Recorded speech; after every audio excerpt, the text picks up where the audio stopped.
Hello, আসসালামু আলাইকুম। আশা করি সবাই ভালো আছেন এবং সুস্থ আছেন। সবাইকে স্বাগতম আমার ফটোশপের হ্যাকস টিউটোরিয়াল। আজকে আমরা শিখব কিভাবে আপনি ওয়াটারমার্ক রিমুভ করবেন। তো বেশি কথা না বলে চলে যাক ভিডিওতে।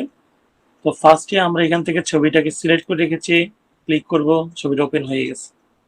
তো দেখা যাচ্ছে আমি জুম করলে আই স্ট্রোকের একটা ওয়াটারমার্ক রয়ে গেছে ওয়েবসাইটে। এখন আমাকে এই ওয়াটারমার্কটা রিমুভ করতে হবে। ওয়াটারমার্ক রিমুভ করতে ফার্স্টে আমি এখান থেকে চলে যাই রেক্টেঙ্গেলটা টুল থেকে। রেক্টেঙ্গেল টুলটাকে সিলেক্ট করে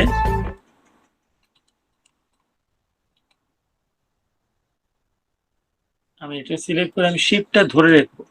ধরে রেখে আমি বাকিগুলোকে এভাবে সিলেক্ট করি, যেখানে যেখানে আই স্ট্রোক লেখাটা আছে। শিপ কিন্তু আমি অলরেডি ধরে রেখেছি, শিপ ছাড়া যাবে না, শিপ ধরে রেখে আই স্ট্রোকটাকে সিলেক্ট করে দিতে হবে।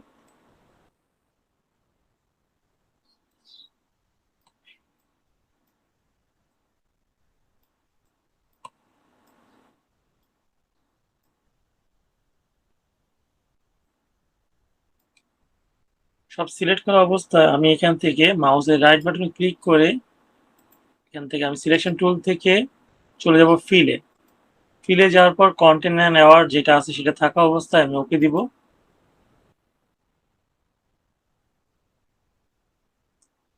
এখন সিলেক্ট হয়ে আছে, আমি এটাকে ডিসিলেক্ট করি।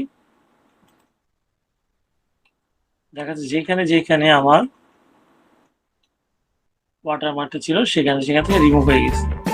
এইভাবে রিমুভ করতে গেলে কিছু কিছু জায়গা অংশ কালারের সমস্যা হতে পারে। এই ছিল হচ্ছে আমার ফটোশপের ওয়াটারমার্ক রিমুভের একটা হ্যাকস।